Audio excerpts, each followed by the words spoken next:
September 11th, 2018 is a day that comedian and TV host Brian T. Shirley will never forget. He had a heart attack on that day and later had surgery. I speak exclusively with Brian for a special edition of Quintin's Close-Ups.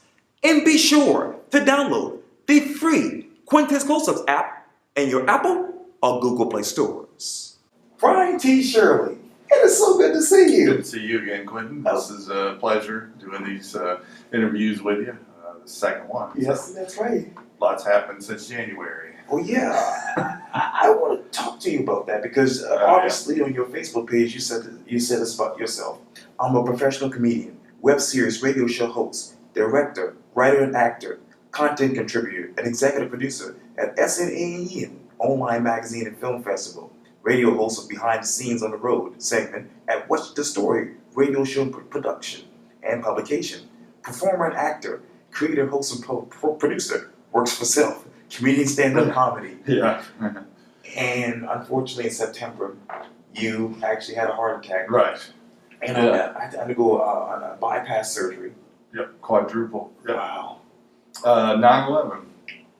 I had the heart attack on 9/11 and then was rushed to the hospital. My dad dropped me off at doctor's care on his way to the liquor store. And I had the heart attack there. And they rushed me to the hospital right down here at Roper. Hey. Actually, the ambulance passed my dad on his way back to pick me up. He was driving. He was like, "I hope my son wasn't in that." Oh. Turns out I was in it. Ooh. And then I got down there, and they put a balloon. They went from my thigh to the heart, and they put a balloon there to keep one of the arteries open overnight. The next morning I had a quadruple bypass at 7 in the morning. I think I woke up about 7 that night. You know, they put me out, and then I woke up and I was like, where am I? You know, what happened? And, you know, so I've been recuperating, you know, it's November 10th, so it's almost been 2 months. So I started cardiac rehab this week, and I've been walking and slowly getting back to stuff. I'm doing shows next week. Yeah. This is my comeback from a heart attack tour, folks. And, you know, people ask me when I put this thing together, they said, well, how long is this tour going to last? And I told them, well, I hope about 15 to 20 years at least. And we hope you'll live that long, too. But, so yeah, you know, the big thing though is this is bigger than me, and I learned a lot through this process, obviously, about life and diet. But I think the number one thing people are going to ask me, you know, what would you learn? Stress. You know, your outlook on life. Mine's changed a lot. You know, I think having a more thankful attitude helps, and just not getting aggravated at little things as much, you know, like traffic, your computer. You know, I mean, I know my neighbors are going, he's beating the hell out of somebody in there. And it's me pounding my desk with my computer. Not anymore, though. I mean, I learned to say I'm starting to get a little stressed. But those are the big things. And I do want to talk about something very important that's going on here in Charleston that I'm just fortunate to be a part of. And that is the Spotlight Award. Oh, yes. And Deborah, yeah. Deborah Powell Anderson reached out to me right after I had the heart attack. I think I was still at my dad's house. So, because once I got out of the hospital, I couldn't go home because I live alone. So I had to stay at my dad's for a week. So that first week, she actually reached out to me and asked me if I could do it. And I already had a gig booked that night. But we're working it out where I can go and perform at the Spotlight Awards for 10 minutes, jump off stage, and then go to Miss Rose's. Right. But this is just, like I said, it's a huge event, folks. The Emmanuel 9, as we all know, very tragic thing that occurred there at the church.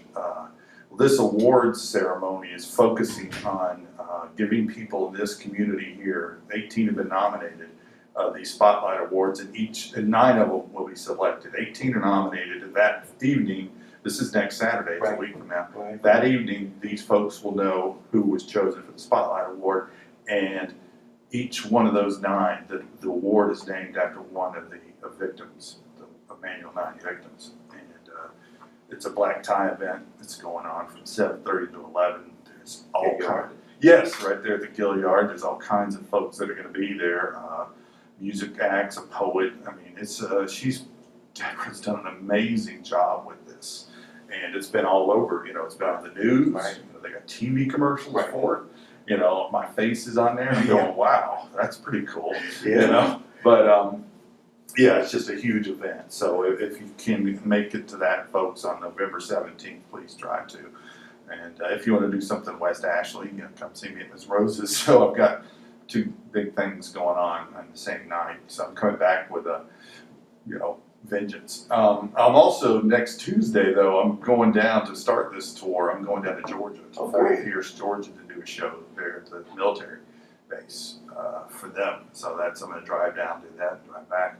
So yeah, starting next week. And this is why this was we even changed the date on this interview. Yeah. So this is kind of a very apropos to do this interview today, because it's right in the wheelhouse of what I'm doing. But yeah, and here's something that's pretty cool that, me and Deborah, we've talked several times in between. I haven't talked to her about this yet. I actually got her an interview on the radio station out in Nevada that I do my BTS Entertainment Corner segment on.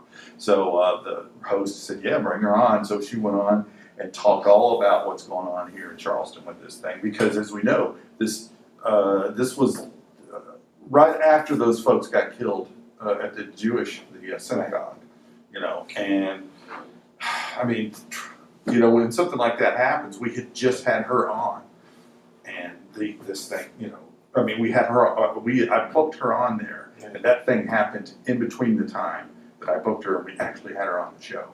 It was not, and it seemed like, if you're listening to it, you're going, oh, they brought her on because this thing happened in the synagogue. No, it didn't happen that way. We already had her booked, and then the thing happened Saturday. Ironic. Yeah, and so we had to bring that up. And it has everything to do with what went on here. And I guess you heard that, I guess Stephen Curry and Viola Davis are going to do a documentary. Sure, on an annual. I mean, it's amazing what's going on. It's just, it's really a lot of coincidences or whatever, your higher power is coming down and putting all this together or something. You know what I'm saying? And you talk about higher power. Who are you thinking right now? After because obviously you're alive. Yeah. What would that letter be to their who? Oh yeah, I would thank God. Yeah, thank God that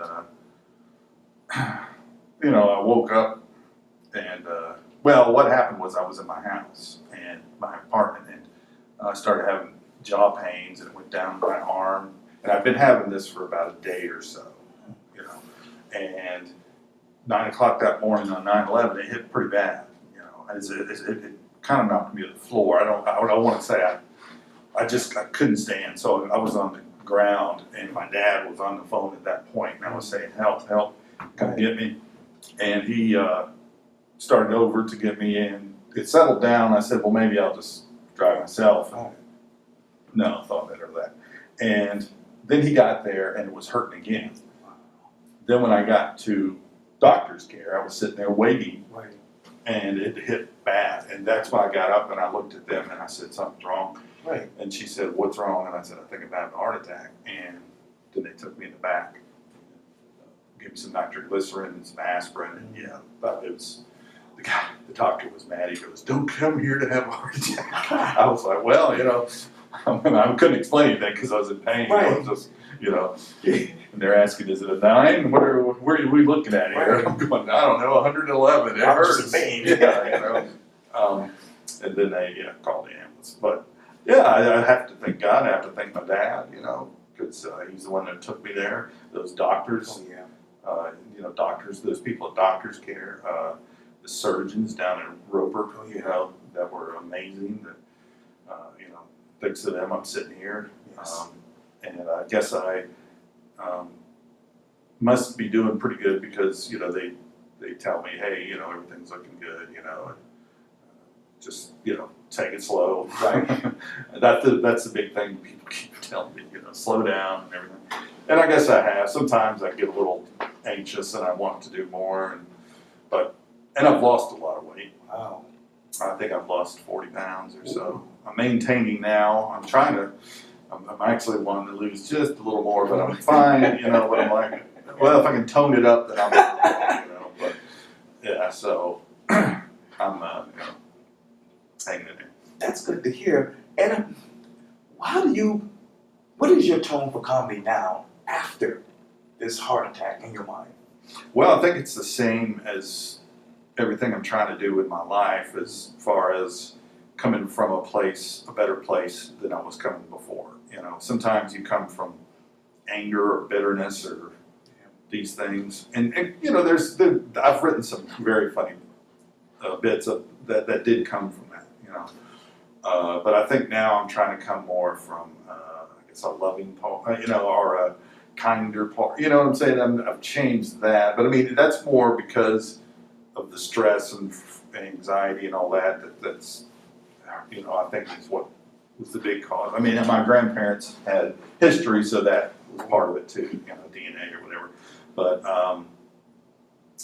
yeah, I wrote a whole bit about all this, you know, and there's some other stuff that I'm doing this for these shows that are coming up that will change the whole act. I'm pretty sure, you know. I've already changed a lot this year because of what's going on. Not just this, but the acting and some other things. Just life, you know. Sometimes you go through these things, and that's the other thing I learned, Quintin. I don't want to say this was a bad thing, you know, because now you got to kind of look at things going on in your life and say, because that's how we look at things. This happens. Oh, that's a bad thing. Something bad happened today. This occurrence. Oh, something good happened today. This, you know, I'm going to try, and I can't promise it'll be 100% of the time, but I think trying to look at those things not as bad and good, just as things that have happened, and how do I respond to them? You know, that's where the bad and good is. You know, I mean, obviously there's stuff that happens that you want to celebrate. You know, like I get a big part in a movie or something. Yeah, that's a good thing. But then there's so many times, though, especially in entertainment, that you don't get the part. You know, so you've got to learn to, you know, look at that. I mean, I did a couple auditions since the heart attack, and one of them I thought went real well, and you know, just didn't hear anything. And that's how it is. If you don't hear anything, you didn't get it. You know, you only know if you got it. Yeah. You know, so if you don't hear anything, you're like, crap. But you know, you're like, damn, I thought I did good on that. But that's the other thing, you have to let those go. As a matter of fact, some of the stuff I've learned, one of them is, you know, you do the audition, you take your sides are your lines, and you just tear them up and you throw them out. That way you're like, it's still low in your head, though, but you don't hang on to them, you know, like, you know.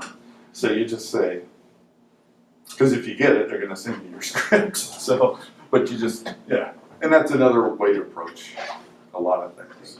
Yeah. And if I were to interview you for Quintin's Close-Ups a year from now, what would you tell me about you?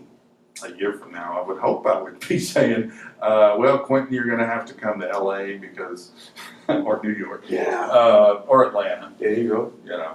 That's a new Hollywood spot. Yeah, it's really getting hot. Either that or just, you know, be in a better spot in my mind and life. I think that's the thing that I'm going to try to do from now on is always try to improve. I'm not saying I'm not happy. I'm just saying I think there's always room for improvement, you know. And if you keep yourself improving your insides, your brain, and your psyche, and all that, and always learn. Yeah. I had to. I can't really say too much about this. Let's just say I'm doing a project right now, and I have signed paperwork, so I'm not sure how much I can tell you. Sure. But let's just say I've had to do a lot of research for this project, and I'm getting paid and all that. And I've had to learn dialects from other countries because of this project. So that's another thing. When I took this on, I went, man, this is huge. Yeah. I don't know how I'm going to do this, but it's a learning process. So that's why I thought, well, this is good. It's going to be hard, but it's going to be good. And in the end, a year from now, you know, then that's hopefully before then, but at some point I'll be able to say, well, here's what I was talking about. Right. But the other thing is getting stuff on some of the channels on TV is starting to come around for me. I've got, we talked about Documentary the last time I was here, Right. to go in when it comes out, a documentary, which was shot right here. Okay. Well, now it's on this thing called E360 TV. So people can actually see this on Roku, Yeah. or Amazon Fire, or Apple TV. Yeah. So I actually could not believe that I got this thing on there. You know, that blew my mind. Yeah.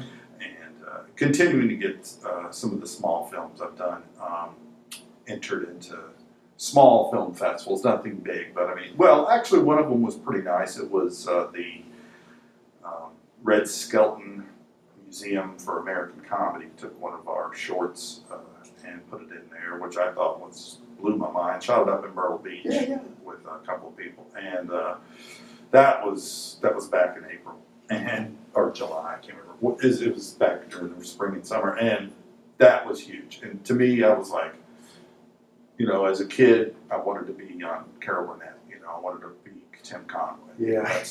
So that was one of those things that, of course, I didn't get there, but I was like, I could see it. You know, at the end, I was like, wow. For this museum, Sure. it was a film festival they were doing at the museum. Ah. So I got into the film festival. That's how the thing got shown there, and that was just, yeah. It just solidifies in your head that you're doing what you should be doing. Right. You know, when somebody looks at something that you've written, produced, acted in, and edited and everything, and says, okay, we're going to put it in this comedy thing, you're like, wow. So, and we just the other day had another one accepted to Oh, good. another comedy film festival. So, yeah, it's you got to progress, and you got to just keep trying, and there's going to be disappointments, but you just got to learn how to kind of fight through those. Yes. You know, right now I'm just fighting through health. That's the main thing, is just getting myself back to 100%. Yeah. And thank God you're here and alive. Yeah. The stairs almost killed me getting up here. Ooh, getting up here. 3 flights, folks. We're on the 3rd floor. Ooh. Take the elevator. I didn't even think about the elevator. I was taking one at a time. That last flight, I was like, Yeah. I'm feeling my thing. Oh, gosh. But I'm not out of breath. That's right. Brian T. Shirley, thank you so much for your time. I really, really appreciate this. Oh, yeah. I mean, folks, just check me out on briantshirley.com, and we just wound up the film festival we're talking about, No Strings Attached News. We're going to be putting the results of that out by December, by the end of the year. We had a lot of great submissions this year, and next year we're going to start earlier, getting the word out. But it was great. Last year we had some great films that went on because of our liaison with Chamois Media. We had some of the films that were in our film festival when we gave them the Chamois Media, and some of those ended up in Walmart and Best Buy. Oh, yeah. Just the other day. So we've got some good connections, and hopefully that's going to happen for some people that did it this year. And I was in one of the films in the film festival, but I couldn't watch it because I'm in it. So we have an alternate judge that watches any of the ones that any of our board members are in, because we have a couple of actors beside myself on the board. And so I want to see how far that one goes. That was shot down in Savannah. Wow. And the senator, the last time, one more thing, because I want to give you this update. Folks, when I was here last time, we talked about a senator, a film that I did for SCAD down in Savannah. Well, it won Best Short Film subject at the Southeast Emmys in Atlanta. Yeah, for the student section. So that's as close to an Emmy as you can get. It wasn't an Emmy, it was in the student section, but it still got whatever the award was. And I couldn't believe that. I was like, whoa, that's pretty good. Oh, yeah, thank God. Those guys are amazing. They just put out some of the people that I worked on this film with just put out one called Star Wars Odyssey. It's a Star Wars fan film thing, and the thing's got thousands and thousands of hits now. I watched it the other day, and they did a hell of a job. So anyway, just glad to be here, man. Thank you. Thank you. Thanks for having me again. Anytime. And if you want to check me out, like I said, briantshirley.com. And I got to update the site. I haven't put the tour on there or anything, but you know, the dates are on my calendar. Yeah. Oh, yeah, that's true. They're just not on my homepage. That's right. Well, thank you for this. I really, really appreciate it. Oh yeah, no, thank you. Thank you.